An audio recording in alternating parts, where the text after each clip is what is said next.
All right, good morning and welcome to the webinar. I'm Keonda Smith, your instructional designer here at Trident University, and you are part of our first presentation for the Curriculum Innovation webinar series, where we will discuss the components of high-quality course introductions and overviews. Keep in mind also, if you have any questions, comments, concerns, you can use the raise hand option in the GoToWebinar panel, and I'll be sure to provide you an opportunity to ask your question.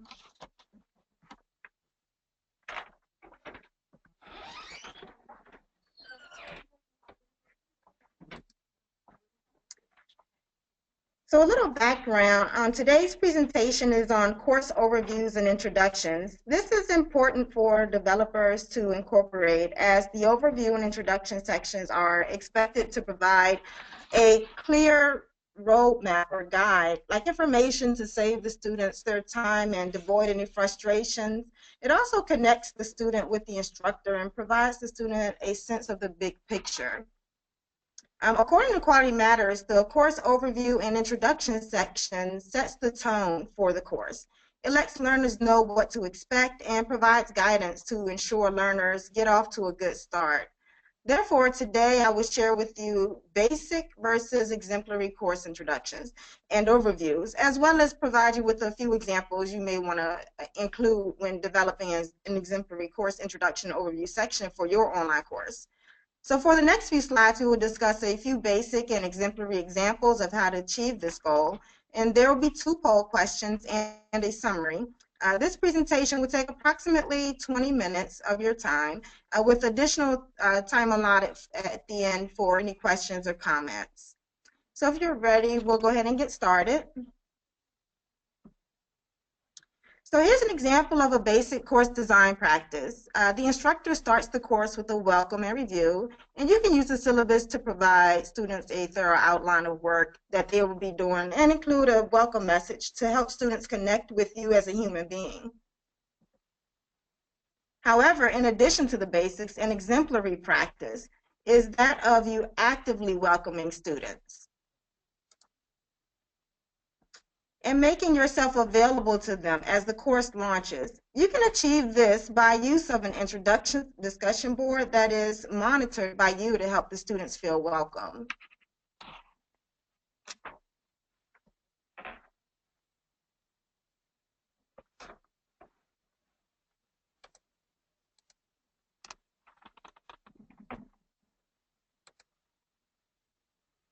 In a basic practice, you will provide students with clear information regarding how technology will be used in the course.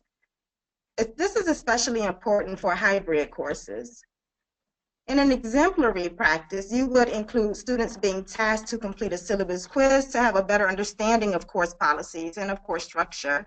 This is achieved by the first quiz in a course, having multiple attempts, and that encourages students to return to the syllabus multiple times, using it as a reference.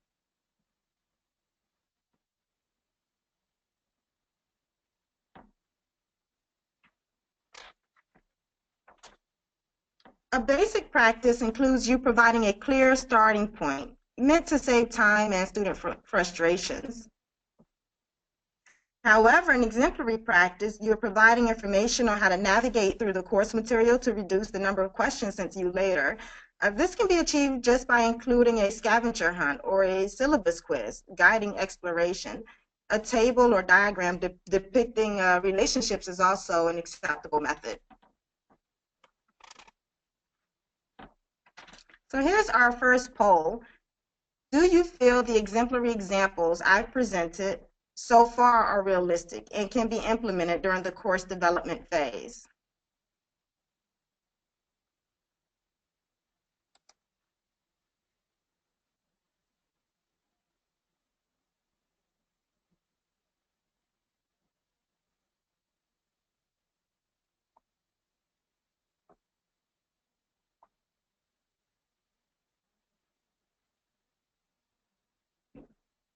All right, so we got 75% said yes, it's realistic, 25% said no. So for the most part, it looks like we're pretty erring to the side of yes, these are realistic. We're not asking anything that's outlandish.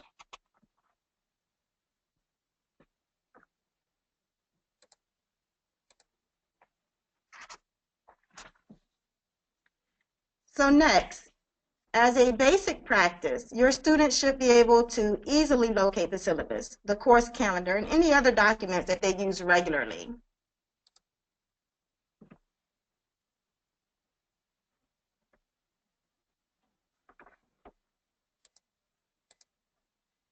However, if you want to be exemplary, you would include a course map, as this reaches all types of learners by providing a visualization of the course layout. The course map might include active links guiding students to prospective areas of the course. A basic practice involves you providing a complete syllabus with clear answers to questions about course policies and procedures. Clear information in the syllabus and accompanying documents can reduce questions that will be sent to you from students at a later time within the course. However, if you want to be exemplary, we're aware that links to each policy are acceptable, most often because student handbooks are updated so frequently. Posing an increased risk of broken links is increased by that. So an exemplary practice is where you could also incorporate a short description of the policy on the policy page to ensure learners will receive the information without total reliance on a hyperlink.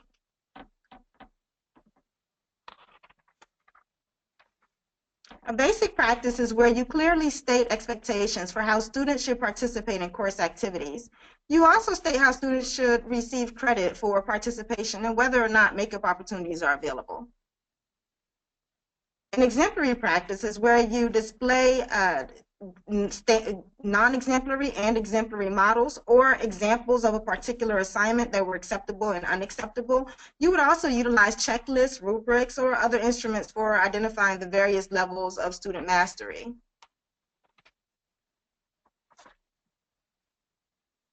In a basic practice, you provide a comprehensive listing of course deadlines to help students see the big picture, allowing them to plan weekly work. However, an exemplary practice is where, when possible, you are able to grade student work quickly. In large classes, you can use things like self-tests that include detailed feedback to provide a quick turnaround. You can offer video office hours or virtual office hours to provide students with the opportunity to connect with you on a more individual level.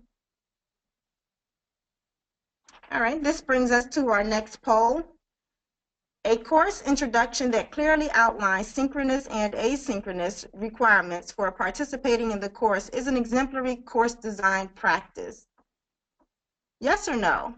Or true or false?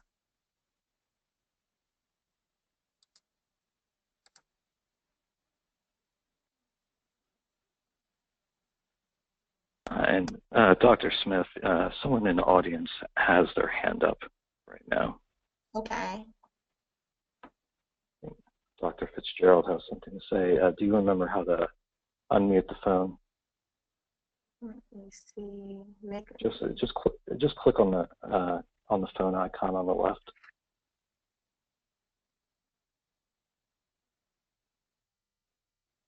And then an option to unmute will pop up.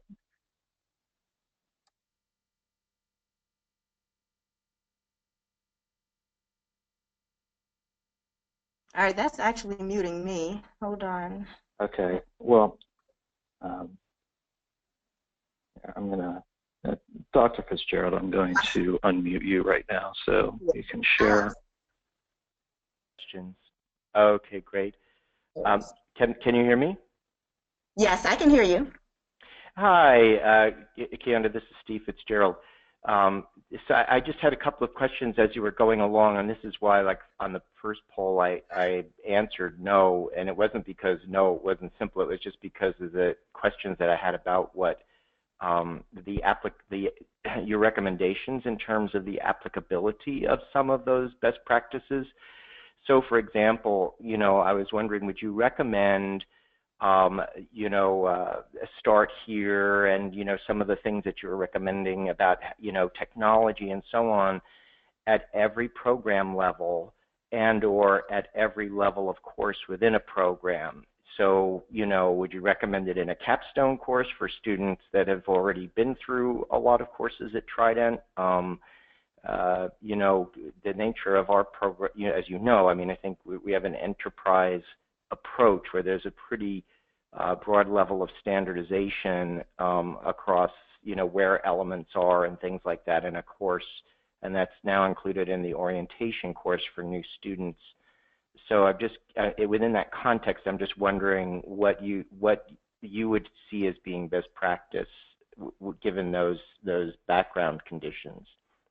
Yeah, I believe that a start here or a map to that particular course is important for every course, even if it's an introductory level course or an advanced level course.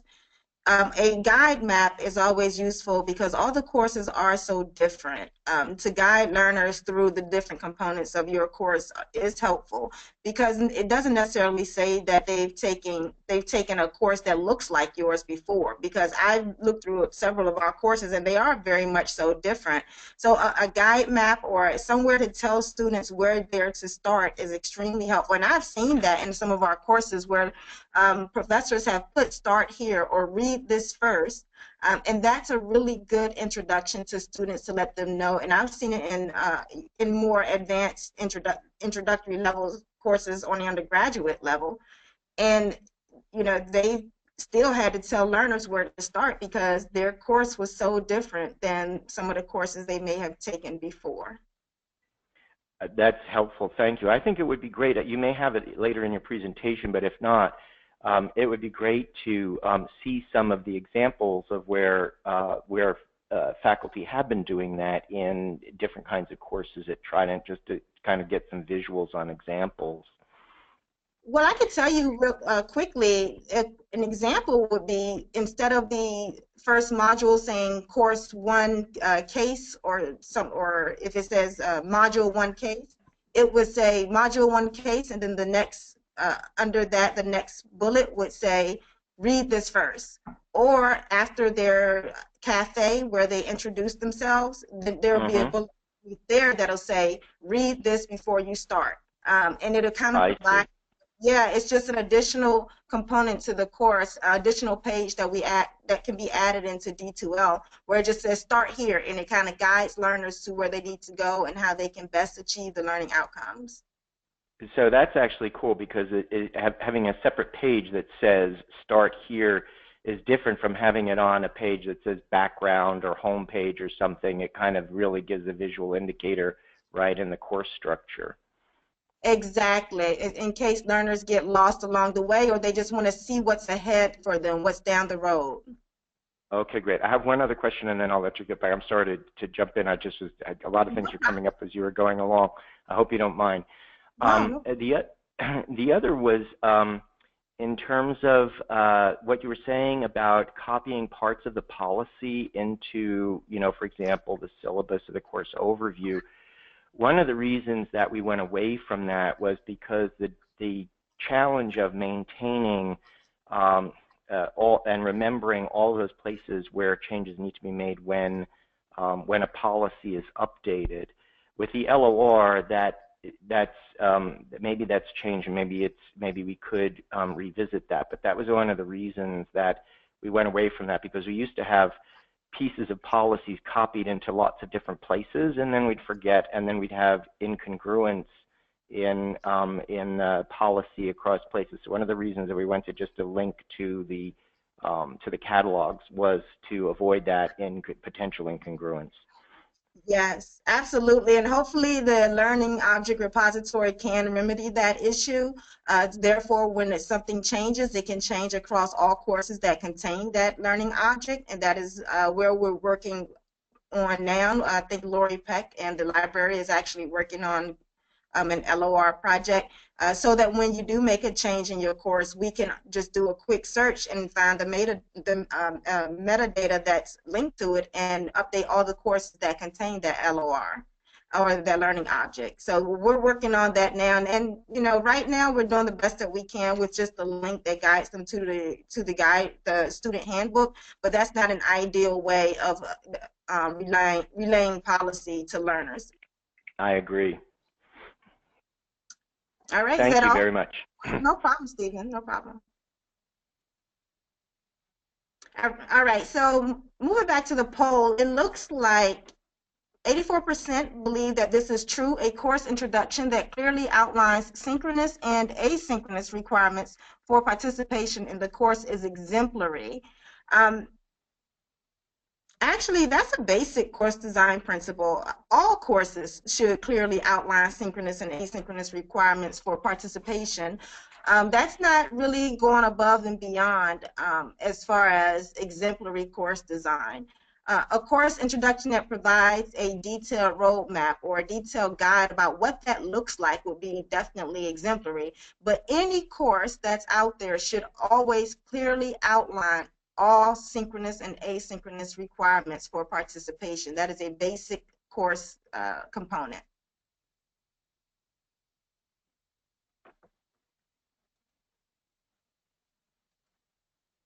All right. In basic practice, you encourage interaction between students and with yourself to eliminate isolation in an online course.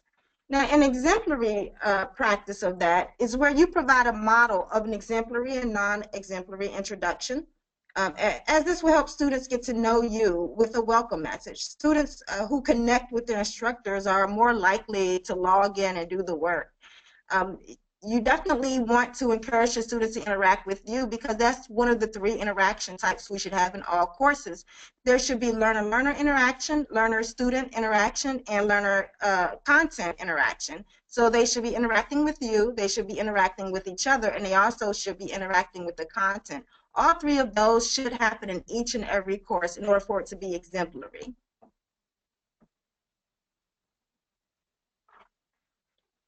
Now, a basic practice is your understanding that some students are completely new to online learning.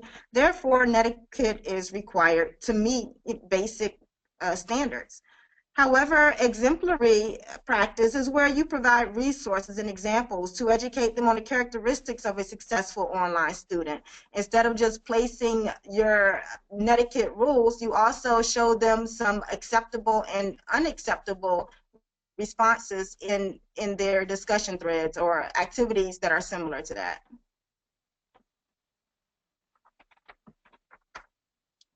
So Dr. Smith, I'm going to jump in. I just was emailing with Dr. Tanasescu, who would like to share a few words, and then followed by Dr. Mahatni. Actually, it looks like Dr. Tanasescu hasn't or doesn't have voice option. So if you can access the audio, then I can let you speak and share your thoughts with Dr. Smith. So yeah, and that would be awesome. And then Dr. Mahatni, I'm gonna, despite the email I just sent, I'm gonna flip the 2 of you. So I'm unmuting you now, and you should be able to speak.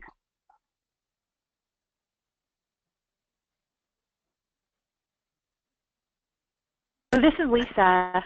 Can you hear me? Yes. Okay, I didn't know if Dr. Tanescu was going to speak first. Maybe I'm the only one that has the audio, or them. Okay, well, I can just go ahead here. I didn't mean to interrupt, but we wanted to speak a little bit about this series, and so I'll just keep this short, and that, just to remind everyone that, curriculum innovation is part of our strategic theme, and as part of our, we're working with the course development and instruction with our curriculum innovation group, and part of that function is to assess faculty curriculum development needs and launch these faculty presentations that are focused on our curriculum. And so we would like to continue this, and Kianda's giving us a great first webinar in this series of best practices. So we would like, and the audience members that are listening, I can't actually see the list of who's attending, but we hope to highlight various teaching practice successes at Trident. Great. Thank you, Dr. Mahatni, for that additional background information. Thank you.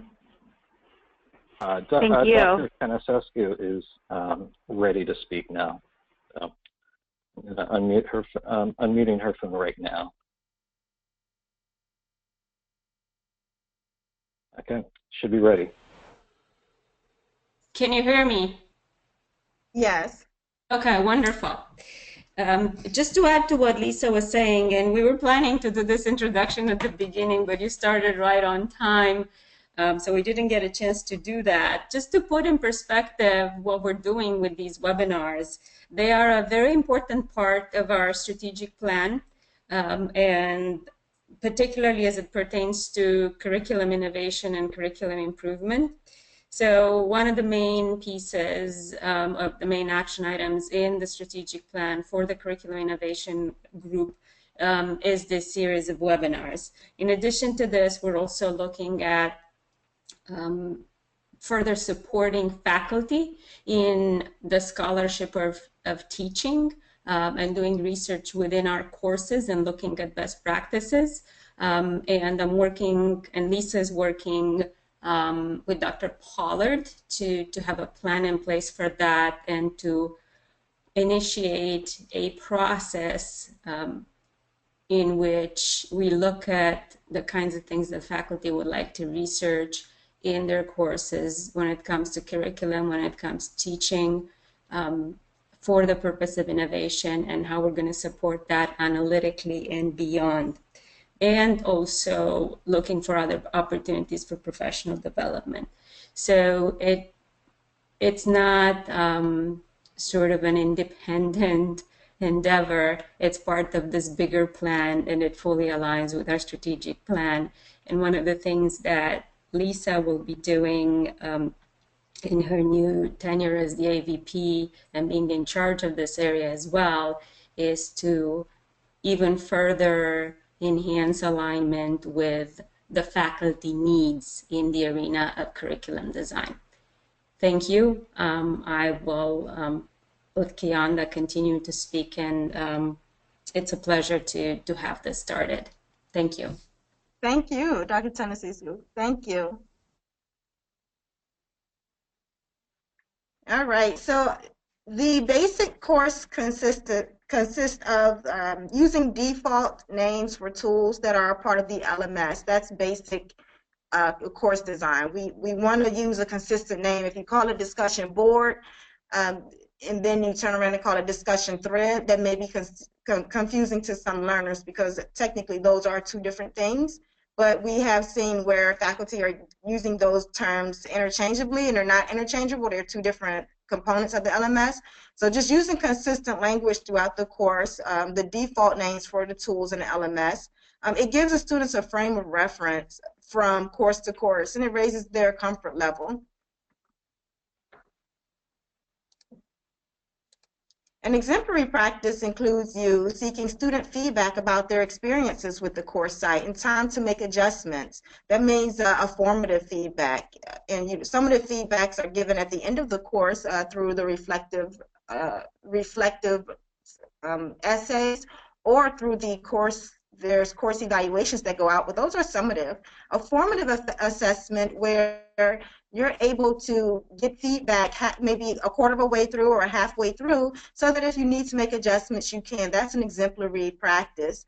You can ask students to complete a survey to get a better understanding of their experiences with the course. You can even assign points or bonus points to the survey that will kind of ensure that they complete it. All right, so I'll go ahead and sum it up in a conclusion. So this concludes pretty much a few pointers that I had on just course introduction and overviews, which is one component of your course design. I know there are several other components, but this one is just only on course overview and introductions. So number one, you want to provide students with a method for contacting you to reduce student anxiety and increase instructor presence. Number two, you want to use the syllabus as a guide to provide students a thorough outline of work that they'll be doing throughout the course. You can include a welcome message to help students connect with you as a human being as well. Number 3, a clear starting point saves time and frustration. Provide information on how to navigate through the course materials to reduce the number of questions that they're going to ask you at a later time. Number 4, important items should be easily accessible, such as the course calendar and any other documents that they regularly use. Number 5, a complete syllabus provides clear answers to questions about course policies and procedures. Clear information in the syllabus and accompanying documents can reduce questions that they're going to have later. Number 6, you want to provide a comprehensive listing of course deadlines to help students kind of see the big picture and allow them to plan their work ahead or plan for the week. And number 7, you want to clearly state expectations for how students should participate in course activities. Additionally, let them know how they are expected to behave in an online course. Determine how students will receive credit for participation and whether or not makeup opportunities are available. They are better able to manage their course participation if they know when faculty will provide grades and feedback for assignments and assessments. Provide this information to students early in the course to reduce any type of unrealistic expectations. Number 8, instructions that outline how to access tools used for the course can help reduce the number of questions they may have at a later time. So if the tools are located outside of the LMS, provide a link to the tool along with maybe a tutorial or some instructions explaining how it's used. And lastly, number 9, encourage interaction between students and with yourself to eliminate isolation in an online course, and it also builds a sense of community. And that's also part of our 3 rules of engagement: learner, faculty, and learner content. So thank you for attending, and I'm open if you guys have any additional questions, comments, or feedback.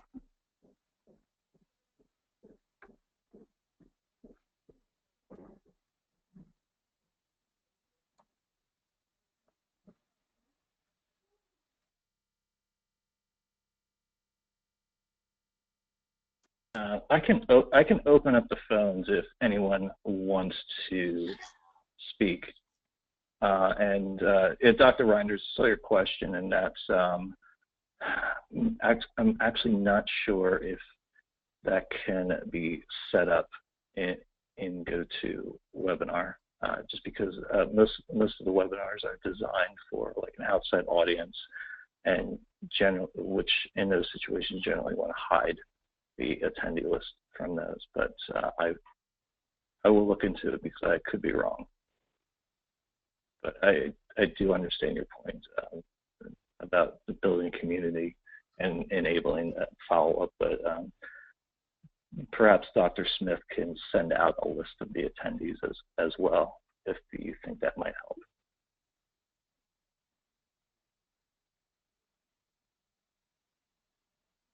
All right, Dr. Lewis has a question. Okay, Dr. Lewis, you can go ahead and speak.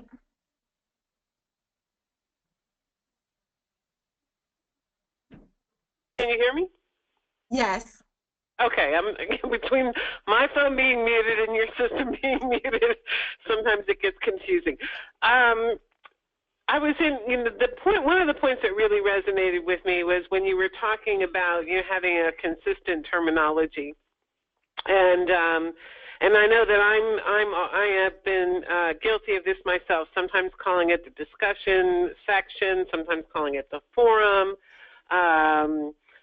Sometimes calling them threads, like just exactly what you were describing. And I'm wondering if we could somehow, for some of the terminology that may be most critical, to have a common terminology on. If, maybe something that you could work on is developing a standard terminology that we could all then receive and make sure that when we talk to our students, either, by email or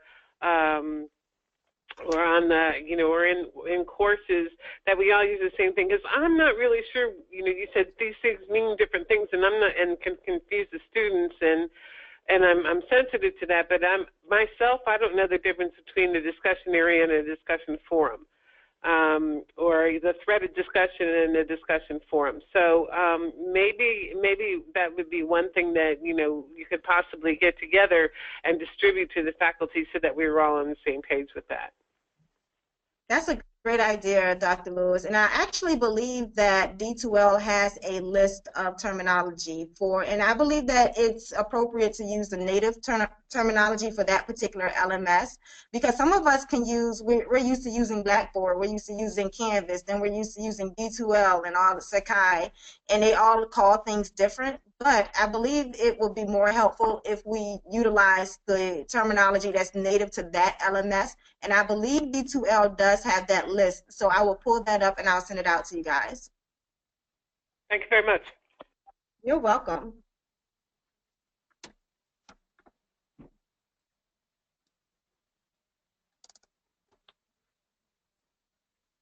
All right, are there any more questions? Okay, I see Mary Lind. All right. Can you hear me? Yes, we can. Okay, thank you for the presentation. I've enjoyed it, and it's always good to hear this because I'm really totally immersed in course development. You know, some of the ideas you mentioned, like, you know, start here, do this first, give extra credit. You know, I like those ideas, but I really do feel constricted with the current course layout, and that I'm sort of in a straitjacket in terms of, you know, trying to standardize it, which of course is important, but yet to be able to build some of this sort of motivational stuff in the course to keep the students engaged. Do you have any feelings about that in terms of course development within a structured course framework where you have very little control over content? You can't even change the content. It's put in by someone else. The gradebook's controlled. You have to, you know, adhere to that framework. Yes, and if you are a developer versus a faculty member, there are different access or levels of access you're going to have. Therefore, we are currently in a process of hitting this from the front. So the course development process is going to include these components. That way, the course developers will know, they'll be prompted to include these areas of importance. So regardless whether a faculty member can make updates or not, if they know during the development process that this is a necessity for their course, it'll be there for them, whether the instructor or the faculty member knows that they were supposed to do it or not. Because what's happening is in the course development process, they're not being prompted to include some of these components. So they don't know that it should be there, and they develop the course and it's not there, then it goes off to the faculty member, and the faculty member, it can't make any changes or any additions. So we are going to address this from the front end and make sure that we can get the course development process to include these components.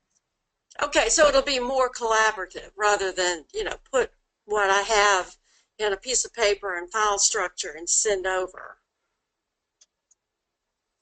to the people who enter the course in the system. It will still be that, from what I understand currently, it will still be that process, but that file will have prompts. And we'll also have a course development guide. So as you're clicking on your prompts or you're including your information, if you click on the header, then it'll take you to what this looks like. It'll give you examples, non-examples, acceptable and unacceptable ways to enter that information. So it'll provide you more guidance, and it'll also prompt the developer to include some of these areas that I talked about today, because currently that's not in place. So it'll still be that document, but it's just going to operate a little different, and you'll have more resources to guide you to enter in the correct and acceptable basic standard course development pieces. Yeah, it sounds like you're working on that form, because that form now is a Word document and it's so linear. And so, you know, I'm trying to adhere to this linear, but yet when you get into the actual course, it's, you know, it's a clickable web page, so it's not that linear. So, you know, as I'm developing these courses, I'm having to create, I don't know, it seems like, you know, when I make a change in one part, like in a module 4, I have to scroll back to module 1 and do this, you know, to make sure it's in alignment. But there's just a lot of back and forth through the modules to try and ensure this alignment. And then I still worry when I submit it that maybe I forgot to put something in alignment across those modules. But you see, it's just a very linear Word document. It makes it kind of hard to see the whole picture there of what I'm putting together. But maybe what you're saying will achieve that. Yes, I totally understand that course design is not linear. It's very agile and it's iterative. So this document will help. We're updating it to the point where it will help give more guidance, so that you won't have to do the back and forth. If you are able to follow the correct course development processes that are based on quality matters, you shouldn't have to go backwards and do any back work, because it's going to follow that same flow. But it is agile and iterative, so it's not a very linear process. That's why the new Word document that you're going to be using is going to have links within the document that's going to link you to other sections of the document to help guide you to developing, and you're not doing all the scrolling and getting lost and can't see what it looks like. But that new document's not out yet, right? I'm right in the middle of course development, a bunch of courses, so I'm still in the old framework, right? You have to send it through the whole process. So it has to be approved by several other people, including faculty and the deans, and has to be approved by the ALT, the leadership team. Okay, okay. I just want to make sure I hadn't missed something. No. Because I'm using the old form. All right. Now give us a little bit of time, but definitely we're hoping sooner than later. Okay, thank you. You're very welcome. Dr. Smith, Dr. Tanasescu wants to speak again. Okay, sure.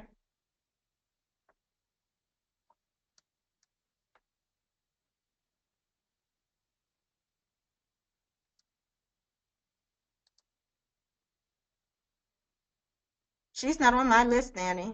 Oh, now I'm on. Okay, there you go. Oh, yeah, now I see it. So, great comments. I liked how you referred to the elements of the learning community and the pieces that you mentioned, learner to learner and learner to the faculty member, the instructor, and then learner to content. Those are the components that are essential when we're talking about a learning community. And given one of the questions that was asked here by Mary earlier, I think that the learning community needs to perhaps evolve and be across the board and be faculty to faculty as well. Maybe our model needs to evolve in terms of the way courses are developed in terms of process as well. So you have several developers as a practice on specific courses, so then you have more of a collaboration right off the bat and the kind of input that you need from all the faculty that should give input on a specific course. And then to the question on how do you strike this balance between structure and innovation, if you will, between the material that's already going to be developed in the distributed environment, and there's a reason for that, right? And it makes things easier, it makes assessment easier. Between that and innovation, how do we strike that balance? I think including the best practices as much as possible in the standard part of the course to begin with is also very important. So the work that's happening on the course guidelines document is very exciting, and we look forward to taking this document through levels of governance and further improve the process going forward. Yes, thank you. Thank you for your comment.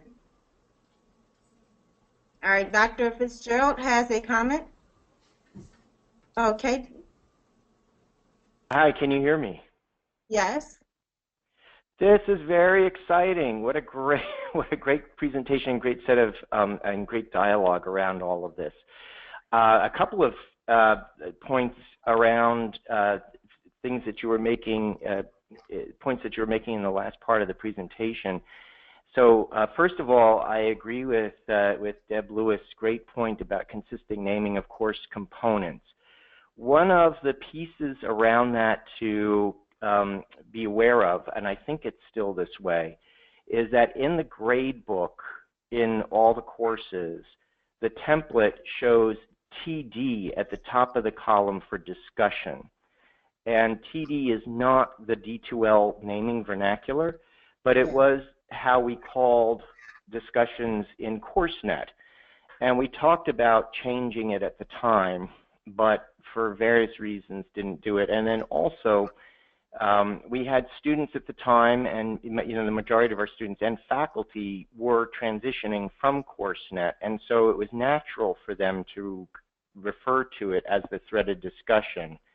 And that has continued in practice to some extent, but it's also, we just have to look at places where it is structured in, these consistencies or inconsistencies have been structured into the system in terms of naming. In terms of our adaptation of D2L. So that's just related to that conversation. I think it would be great to do that. I love this last slide about overview and introduction section, and it raised a few ideas and questions for me. So first of all, when I look at this, we have a bunch of pieces of overview and introduction, but they're different pieces in different places. And so I wonder how we might, and you and others may be thinking of this already, how we might create a single location for overview and introduction. Like, for example, we have links to instructions on how to access tools and a help for students widget, but that's disconnected from the syllabus. And it's disconnected from the introduce yourself discussion.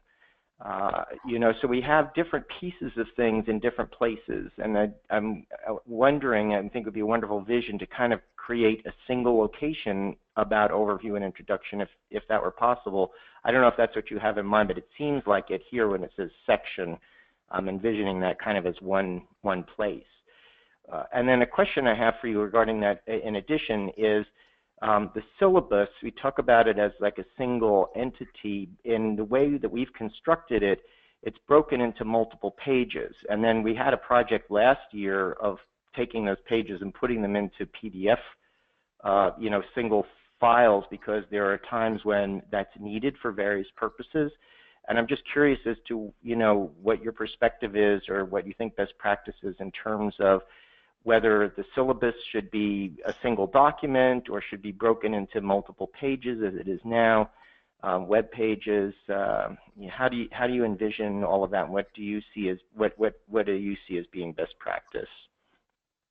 Well, I'm a huge fan of universal design for learning, so I'm always going to say you offer the same information in multiple ways, right? Because we don't want to miss any learners.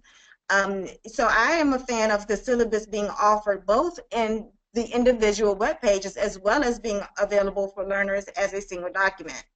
The individual pages, we can, these components underneath the syllabus hierarchical structure that's currently in D2L, underneath the syllabus section, these components should be found somewhere in that section. And it may have different labels or maybe called something different, but underneath the syllabus, these sections should be, this information should be included. If we offer it as a single document on the syllabus, then it should definitely say course overview and introduction, and these components should be included in that as well. It should kind of mirror what's in the LMS. That's great, thank you. And when you say overview and introduction section, are you recommending that these different components about important items and complete syllabus and expectations and links to instructions and how to access tools and the different things that you've been talking about, are you recommending that those be in one place? When you say section, like what do you think of as a section? Yes, like currently, I'm going off memory right now, but if I can recall, you have under your syllabus sections, you do have a course introduction, or you have a introduction bullet, and then you also have an overview bullet, I believe, underneath the syllabus. This information should be there at some capacity. It should be in either one of those at some capacity, whether you're just giving an overview or if you're introducing learners to the course. And then I believe there's a cyber cafe that falls under that same hierarchy, and that's where you're able to encourage learners for their interaction, and that provides the opportunity for learner interaction. Policies should be under overview and introduction. Course-specific technology should be under introduction. I'm not saying technology as far as they need to have a computer and internet, the big technology questions like for IT. I mean course-specific technology. If you're using an LTI or an OER, if they need a headset, if they need a webcam, if they need a cell phone camera, if they need a recorder, that should be listed in the overview and introduction. We don't want to wait until we get to that module and then tell students, oh yeah, you'll need a webcam, and they're already in module 3. That's not a good time to prepare them. All of these things should be told up front and in the beginning, which is the only way we can hit them in the beginning is in the overview and introduction, which is under that syllabus tab in D2L. That's great. Thank you very much. You're welcome.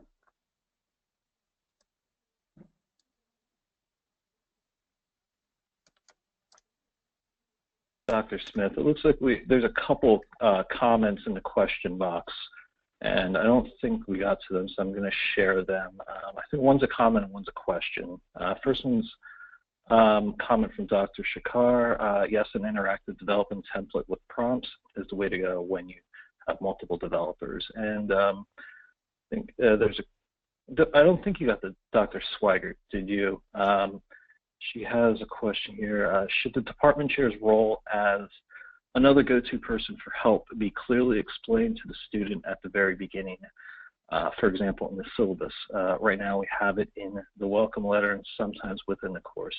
And another question, perhaps our syllabus should be the document that includes the welcome letter information. And we save the welcome letter for very brief welcomes, question mark. Yes, the syllabus definitely can be used as kind of a welcome, and just think of anything that you can think of in the beginning that you would need, that students would need to know down the road, kind of prepare them for that, and that should be the first part of the syllabus. Anything that could happen down the road. So that means grading, policies, even you know, a rubric, or to let them see what the grading rubrics look like. And when you get to introduction section, like the Cyber Cafe, that's where you can start talking about the netiquette and what's appropriate and inappropriate, and some examples and non-examples of peer responses. That can all be included in the syllabus. It's not uncommon that it's included in the syllabus, and that's just standard practice.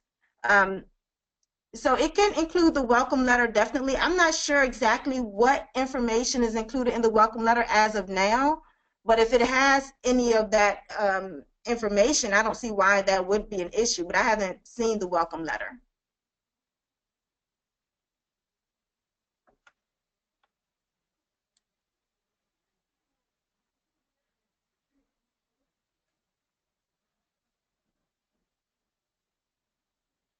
Okay, I see another question here from Hisam Kang. He's asking now, does the syllabus include deadlines? I think no. I think students receive deadlines by email. The syllabus should definitely have deadlines because we have non-traditional learners who have jobs and who have families and careers. They should know their deadlines in advance.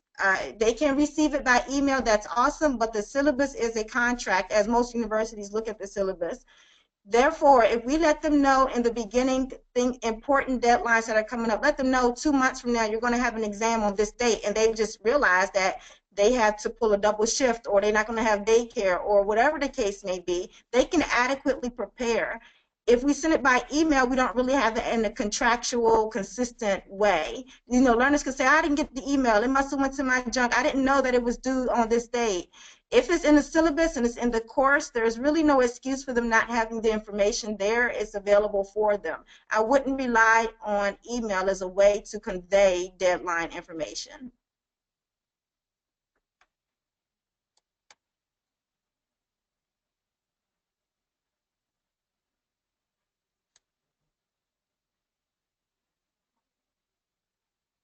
Okay, I think we got to all the questions, right? Yeah. So any more questions? Dr. Mahatni just sent a question in. You should see it on your control panel. Oh, okay. It's right above Dr. King's response. All right, so she's asking, what are some tools you would recommend to use that are more engaging? For instance, I know some instructors are using Bitable.com to create intro videos in the science courses. Are there other free resources that you would recommend? Bitable is one that's used quite often because it's free.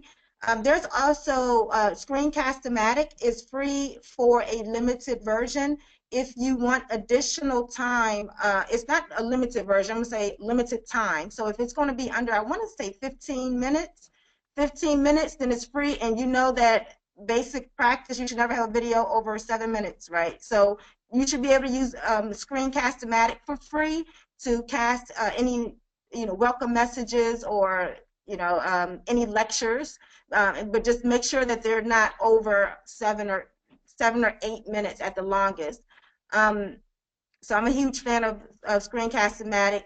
Let me see, who else is free? Vimeo has a limited version that's free, but then there's also YouTube.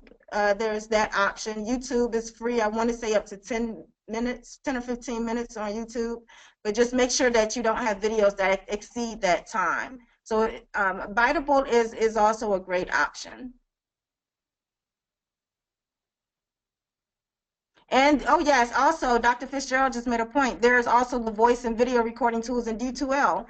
Yes, you can record your voice and video by using the native LMS as well, and that's free. Good point, thank you. All right, Mary Lind has a question. She put her hand down, so I guess she got her answer.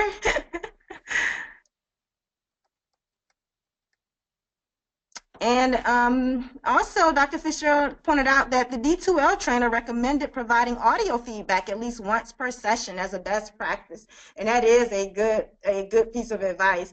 Audio feedback is extremely useful. It's quick. It doesn't take as long as you may think. As you're giving feedback, instead of typing it, just say it and then press save. It's a pretty useful tool for providing feedback to learners. And also remember that some people grasp information different ways. Some people are auditory, some people are kinesthetic, some people are tactile, and some are visual. So if you want to give feedback in a written form, that's going to meet that, and they'll be able to process it easier for those individuals who learn that way. If you want to provide feedback auditory, then audio feedback is another option so that you don't miss those learners. So all three of those can be included so that all of our learners are receiving feedback in a way that meets their learning needs.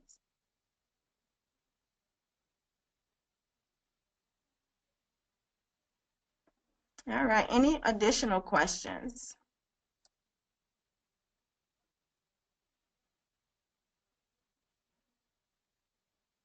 Okay. Well, if you have any additional questions, you can always email me, kianda.smith@trident.edu, and I will also send out the PowerPoint presentation today that you received, that we went through during the call. That way, you guys can have access to some of the pros and some of the standards and exemplary practices. So if you have, oh, Peggy just sent me something. Many of us are very involved in course development right now. Could it be possible for these webinars to come quicker with more breadth for us to benefit in our current projects? Yes, and we're definitely working on a schedule now. I'm going to work with Dr. Mahatni on getting a schedule together, and we'll make sure that we get the schedule out to everyone and the subject content that we're going to be talking about to everyone in good enough time that they're not spaced out too far apart. And I'll make sure that you get all the resources. And this call today, this webinar was recorded. So you're also going to have access to this recording as well. All right, well, thank you guys for attending. You've been an awesome audience, and I'll talk with you all soon.